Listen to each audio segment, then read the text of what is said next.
क्या भारत की E20 fuel policy वाकई हमारी इकोनॉमी और एनवायरनमेंट के लिए गेम चेंजर साबित होगी, या फिर इससे आम जनता को होगी नई मुश्किलें?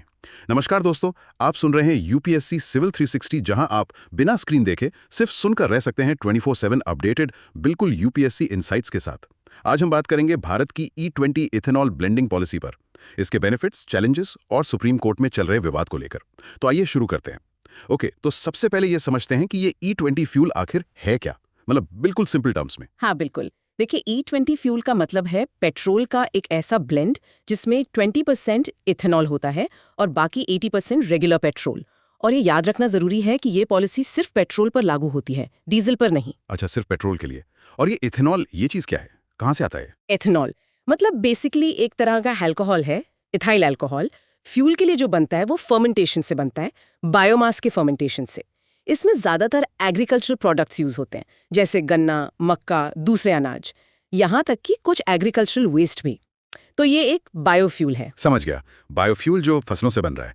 तो सरकार इसे इतना प्रमोट क्यों कर रही है, मतलब इसके पीछे क्या कारण है? इसके पीछे कई की ड्राइवर्स हैं जो इंडिया के कॉन्टेक्स्ट में काफी रेलेवेंट है।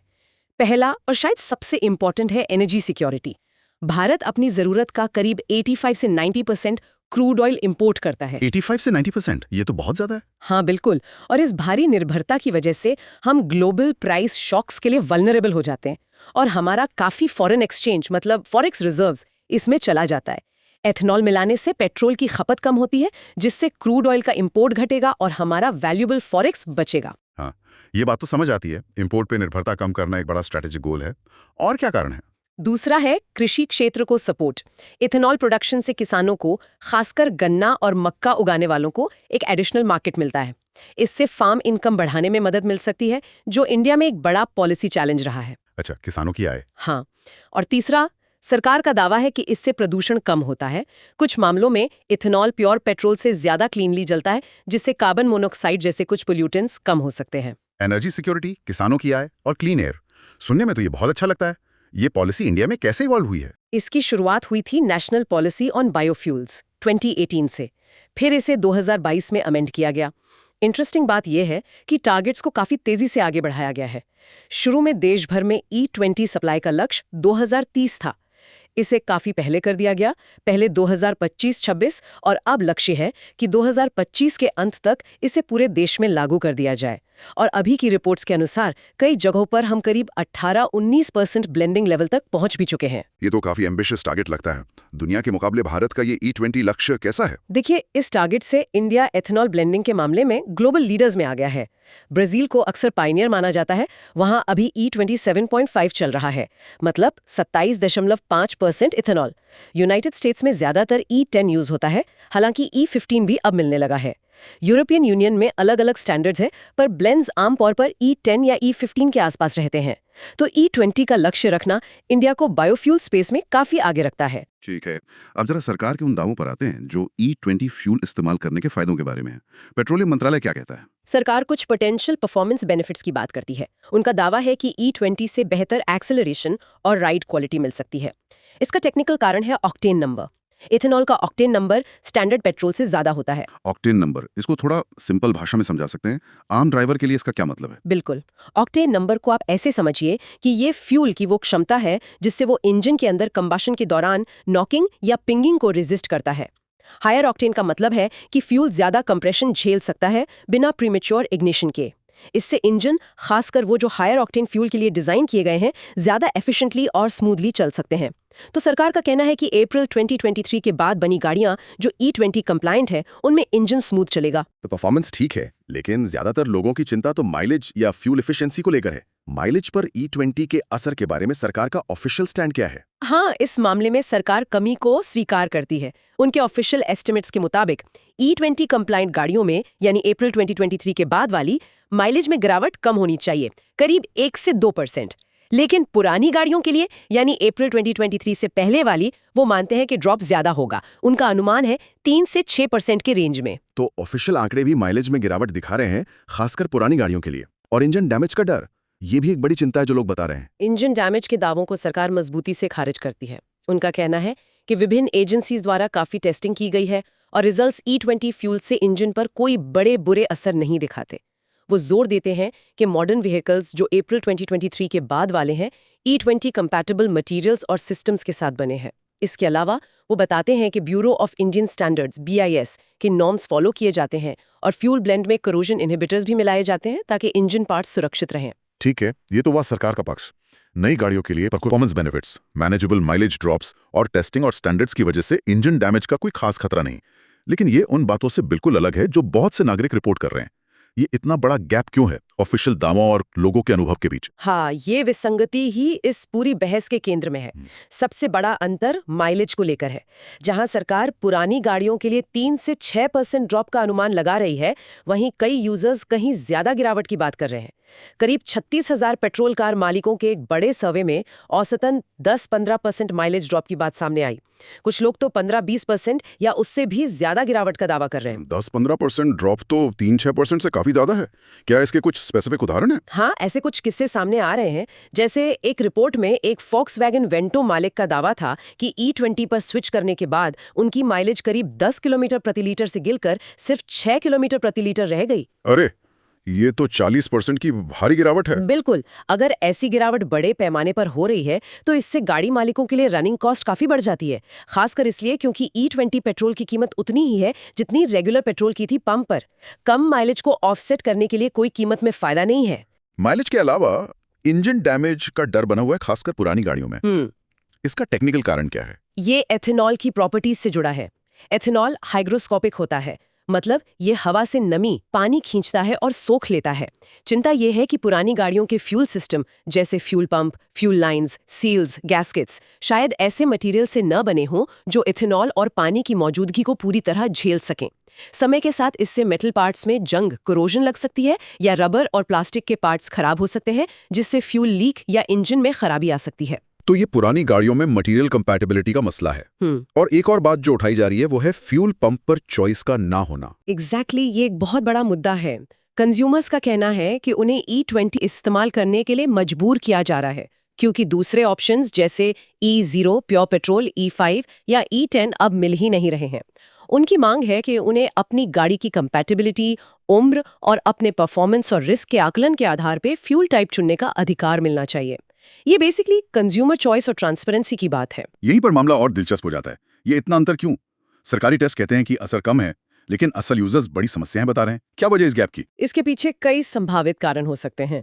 एक मुख्य कारण है लैब टेस्टिंग बनाम रियल वर्ल्ड कंडीशंस।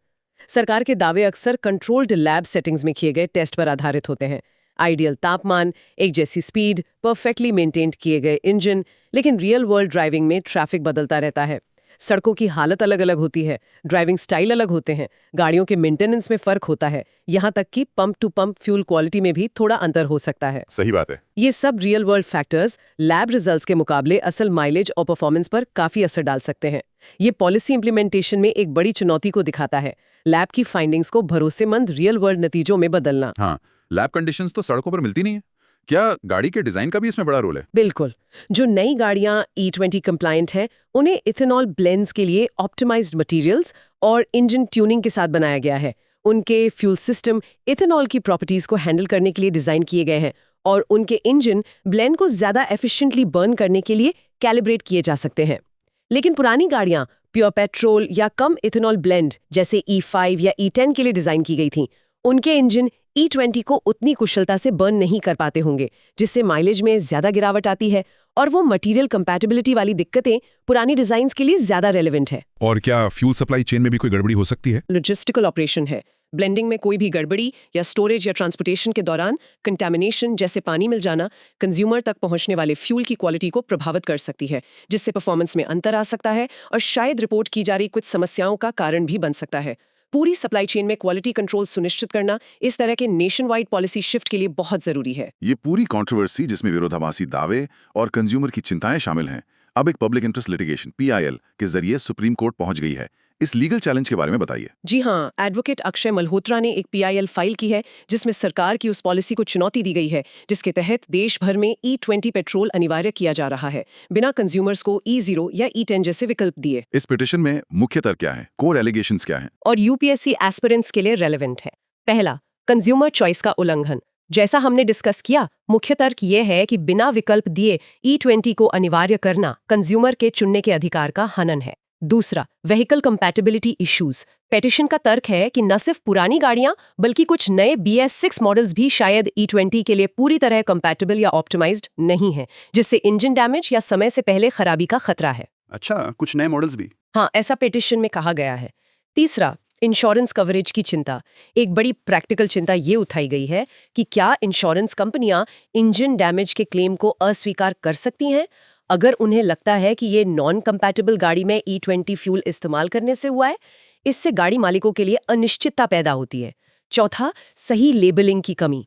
PIL में आरोप है कि फ्यूल पंप्स पर अक्सर इथेनॉल का सटीक प्रतिशत E20 बताने वाली साफ और स्पष्ट लेबलिंग नहीं होती, जो कंज्यूमर प्रोटेक्शन एक्ट का उल्लंघन है।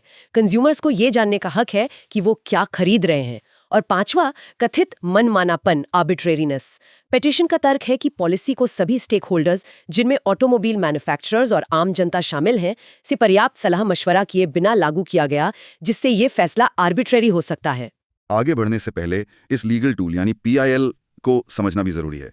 ये पब्लिक इंटरेस्ट लिटिगेशन आखिर है क्या, खासकर गवर्नेंस और UPSC के नजरिए से? देखिए, PIL इंडिया में कैसे इवॉल्व हुई है, ये काफी इंटरेस्टिंग है। अमेरिकन जूरिस्प्रूडेंस से प्रेरित PIL का मतलब है ऐसा लिटिगेशन जो पब्लिक इंटरेस्ट को सिक्योर करने और सामाजिक रूप से वंचित वर्गों तक न्याय की पहुंच सुनिश्चित करने के लिए किया जाता है। ट्रेडिशनल लिटिगेशन से अलग, जहां सिर्फ प्रभावित पक्ष लोकस स्टैंडी ही केस कर सकता है, PIL में कोई भी नागरिक या संस्था पब्लिक इशू को लेकर हाईकोर्ट आर्टिकल 226 के तहत या सुप्रीम कोर्ट आर्टिकल 32 के तहत जा सकती है। इसका उद्देश्य संविधान के आर्टिकल 39A से जुड़ा है, जो सभी के लिए न्याय सुनिश्चित करने की बात करता है। तो ये सिर्फ व्यक्तिगत शिकायतों के लिए नहीं बल्कि व्यापक जनहित का एक टूल है। इस E20 चैलेंज जैसे मामलों में ये कैसे काम करता है? इस कॉन्टेक्स्ट में PIL सरकारी पॉलिसी के जुडिशियल रिव्यू का एक मैकेनिज्म है। ये कोर्ट को ये जांचने की अनुमति देता है कि क्या E20 मैंडेट फंडामेंटल राइट्स जैसे चुनने का अधिकार, जो शायद आर्टिकल 19 या 21 से जुड़ा हो, का उल्लंघन करता है, या क्या इम्प्लीमेंटेशन प्रोसेस फेयर और रीजनेबल था। ये जुडिशियल एक्टिविज्म का भी एक उदाहरण है, जहां जुडिशरी एग्जीक्यूटिव एक्शन से पैदा हुए महत्वपूर्ण पब्लिक कंसर्न के मामलों में हस्तक्षेप करती है। हालांकि PIL एक शक्तिशाली टूल है, लेकिन इसके सामने चुनौतियां भी हैं, जैसे संभावित दुरुपयोग, देरी और पॉलिसी मामलों में जुडिशियल ओवररीच के सवाल। PIL को समझने से इस केस की अहमियत और बढ़ जाती है। वापस E20 PIL पर आते हैं। सुप्रीम कोर्ट से क्या स्पेसिफिक राहत या एक्शन की मांग की गई है? पेटिशनर्स कोर्ट से कई ठोस कार्रवाइयों की मांग कर रहे हैं। पहला, फ्यूल स्टेशंस पर E10 और E20 के साथ E0 प्योर पेट्रोल की उपलब्धता अनिवार्य की जाए, ताकि कंज्यूमर चॉइस सुनिश्चित हो। दूसरा, सभी डिस्पेंसिंग यूनिट्स पर इथेनॉल प्रतिशत की स्पष्ट और अनिवार्य लेबलिंग लागू की जाए। लेबलिंग बहुत जरूरी है। हाँ। तीसरा, सरकार को व्हीकल कंपैटिबिलिटी पर एक स्पष्ट एडवाइजरी जारी करने का निर्देश दिया जाए, जिसमें बताया जाए कि कौन से मॉडल E20 के लिए उपयुक्त हैं और दूसरों के लिए क्या सावधानियां बरतनी चाहिए। और चौथा, E20 फ्यूल के long term effects engine, mileage और पर्यावरण पर का एक व्यापक राष्ट्रव्यापी अध्ययन नेशन वाइड स्टडी करने का आदेश दिया जाए, जो मौजूदा टेस्ट से आगे जाए। सरकार ने इन आरोपों पर जो PIL में और जनता द्वारा उठाए गए हैं, क्या प्रतिक्रिया दी है? पेट्रोलियम मंत्रालय ने ज्यादातर चिंताओं को आधारहीन और भय फैलाने वाला कहकर खारिज कर दिया है।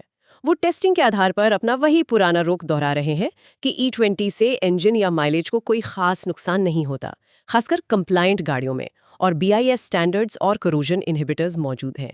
दिलचस्प बात यह है कि काउंटर एलिगेशन भी आया है, कथित तौर पर ministry of road transport and highways Nitin Gadkari ji के मंत्रालय की तरफ से, जिसमें कहा गया है कि एक पेट्रोलियम लॉबी शायद जानबूझकर डर फैला रही है ताकि इथेनॉल के बढ़ने से उसके अपने हितों की रक्षा हो सके। तो विरोधाभासी बातें जारी हैं, मामला अब सुप्रीम कोर्ट में है, तो संभावित परिणाम क्या हो सकते हैं? कोर्ट क्या फैसला दे सकता है? सुप्रीम कोर्ट के पास कई ऑप्शंस हैं। पहला, याचिका खारिज डिसमिस कर सकती है। अगर कोर्ट को लगता है कि सरकार के सबूत और तर्क संतोषजनक है और पॉलिसी उचित और कानूनी रूप से सही है, तो वो PIL को खारिज कर सकती है। दूसरा, अंतरिम निर्देश इंटरिम डायरेक्शंस जारी कर सकती है। कोर्ट केस चलने के दौरान अस्थायी आदेश दे सकती है, जैसे लेबलिंग में तत्काल सुधार का आदेश, सरकार को कंपैटिबिलिटी एडवाइजरी जारी करने का निर्देश, या शायद तेल कंपनियों को अंतरिम रूप से कम इथेनॉल ब्लेंड या प्योर पेट्रोल की कुछ उपलब्धता सुनिश्चित करने का आदेश। अच्छा, अंतरिम राहत मिल सकती है। हाँ। तीसरा, स्वतंत्र विशेषज्ञ पैनल इंडिपेंडेंट एक्सपर्ट पैनल का गठन कर सकती है। जटिल तकनीकी मामलों में ये एक आम तरीका है। Court experts, engineers, environmental scientists, economists की एक इंडिपेंडेंट कमिटी बना सकती है जो माइलेज, इंजन इम्पैक्ट और एनवायरमेंटल इफेक्ट्स के दावों की गहन जांच करके रिपोर्ट सौंपे। कोर्ट का अंतिम फैसला तब काफी हद तक इस पैनल की फाइंडिंग्स पर निर्भर करेगा। चौथा, पॉलिसी में बदलाव या रोल बैक। हालांकि इसकी संभावना कम है जब तक कि व्यापक नुकसान के मजबूत सबूत पेश न हो। कोर्ट के पास पॉलिसी में बदलाव का निर्देश देने या एक्सट्रीम सिनेरियो में इसे रोल बैक करने का आदेश देने की शक्ति है। लेकिन अदालतें आमतौर पर पॉलिसी निर्णयों में गहराई से हस्तक्षेप करने से बचती हैं जब तक कि कानून या फंडामेंटल राइट्स का स्पष्ट उल्लंघन न हो। तो इस सब का मतलब क्या है? इसे बड़ी पिक्चर से जोड़ते हुए इस E20 पॉलिसी डिबेट के इंडिया के लिए खासकर यूपीएससी पर्सपेक्टिव से क्या मुख्य टेकअवेज और इम्प्लीकेशंस हैं? देखिए, ये मुद्दा यूपीएससी सिलेबस और इंडिया के डेवलपमेंट से जुड़े कई महत्वपूर्ण क्षेत्रों से जुड़ता है। पहला, एनर्जी सिक्योरिटी, GS3। ये क्रूड इंपोर्ट बिल कम करने और आत्मनिर्भरता बढ़ाने की एक स्पष्ट कोशिश है। लेकिन एनालिसिस में इसे एथेनॉल उत्पादन की लागत, उसमें लगने वाली एनर्जी और जमीन पानी के संसाधनों की जरूरत के सामने तौलना होगा। क्या नेट एनर्जी बैलेंस वाकई पॉजिटिव और सस्टेनेबल है? दूसरा, agriculture and food security, GS3। किसानों की आय बढ़ाना पॉजिटिव है, लेकिन फूड वर्सेस फ्यूल डिबेट बहुत महत्वपूर्ण है। फ्यूल उत्पादन के लिए जमीन और संसाधन, खासकर पानी की ज्यादा खपत वाले गन्ने का इस्तेमाल खाद्य सुरक्षा पर क्या असर डालेगा? ये सवाल उठता है, खासकर ऐसे देश के लिए जो कुपोषण से जूझ रहा है। इसमें सावधानी से संतुलन बनाने की जरूरत है। फूड सिक्योरिटी एक बड़ा कंसर्न है। तीसरा, एनवायरनमेंट, GS3। दावा है कि प्रदूषण कम होगा जैसे CO, लेकिन एक होलिस्टिक एनवायरमेंटल इम्पैक्ट असेसमेंट में पूरी लाइफ साइकिल को देखना होगा। खेती से होने वाले उत्सर्जन, फर्टिलाइजर, पेस्टिसाइड, पानी का इस्तेमाल, इथेनॉल उत्पादन में लगने वाली एनर्जी, लैंड यूज में बदलाव और आखिर में BS6 नॉर्म्स वाले मॉडर्न पेट्रोल इंजन की तुलना में असल टेल पाइप उत्सर्जन, नेट एनवायरमेंटल बेनिफिट की कठोर इंडिपेंडेंट वेरिफिकेशन की जरूरत है। चौथा, consumer rights and policy making, GS2 and GS4 ethics. ये केस पॉलिसी बनाने में ट्रांसपेरेंसी, स्टेक होल्डर कंसल्टेशन और इम्पैक्ट असेसमेंट के महत्व को उजागर करता है। क्या मैंडेट से पहले कंज्यूमर की चिंताओं पर पर्याप्त ध्यान दिया गया? चॉइस, क्लियर लेबलिंग और कंज्यूमर्स पर संभावित फाइनेंशियल बर्डन, कम माइलेज, बिना कीमत में कमी के, सीधे कंज्यूमर राइट्स और एथिकल गवर्नेंस से जुड़े हैं। बिल्कुल। पांचवां, technology and infrastructure. Vehicle compatibility एक बड़ी टेक्नोलॉजिकल बाधा है। इसके लिए ऑटोमोबाइल इंडस्ट्री और फ्यूल डिस्ट्रीब्यूशन इंफ्रास्ट्रक्चर में अपग्रेड्स की जरूरत है। क्या इकोसिस्टम इस तेज बदलाव के लिए पूरी तरह तैयार है? अपग्रेड्स या नॉन कंप्लाइंट गाड़ियों को होने वाले संभावित नुकसान की कीमत कौन उठाएगा? छठा, judicial activism and PIL, GS2। ये केस दिखाता है कि कैसे जुडिशरी PIL के माध्यम से व्यापक जन प्रभाव वाले पॉलिसी निर्णयों की जांच करती है। ये एग्जीक्यूटिव पॉलिसी मेकिंग और जुडिशियल ओवरसाइट के बीच संतुलन पर सवाल उठाता है। और सातवां, इकोनॉमी, GS3। ये पॉलिसी ऑटोमोबाइल इंडस्ट्री पर असर डालती है, टेक्नोलॉजिकल शिफ्ट के लिए मजबूर करती है, बायोफ्यूल सेक्टर में अवसर पैदा करती है, संभावित रूप से रूरल इकोनॉमी और एम्प्लॉयमेंट को बूस्ट करती है, लेकिन पुरानी गाड़ियों वाले कंज्यूमर्स के लिए बढ़ते रनिंग कॉस्ट के रूप में इकोनॉमिक चुनौतियां भी पेश करती है। वास्तव में ये आपस में जुड़े मुद्दों का एक जटिल जाल है। E20 पॉलिसी के पीछे का इरादा, एनर्जी सिक्योरिटी, किसान समर्थन, स्वच्छ वातावरण सराहनीय है, लेकिन इसका कार्यान्वयन, वास्तविक दुनिया के प्रभाव और चिंताओं को दूर करने का तरीका अत्यधिक विवादास्पद साबित हो रहा है। सुप्रीम कोर्ट के मामले का नतीजा न केवल E20 के लिए महत्वपूर्ण होगा, बल्कि भविष्य में इस तरह के बड़े पैमाने पर नीतिगत बदलावों को कैसे प्रबंधित किया जाता है, इसके लिए एक मिसाल भी बन सकता है। दोस्तों, अब आपके लिए एक सवाल। क्या आपको लगता है कि भारत की E20 फ्यूल पॉलिसी वाकई लॉन्ग टर्म में लाभकारी होगी, या फिर इससे आम लोगों और पुराने वाहनों को ज्यादा मुश्किलें झेलनी पड़ेंगी?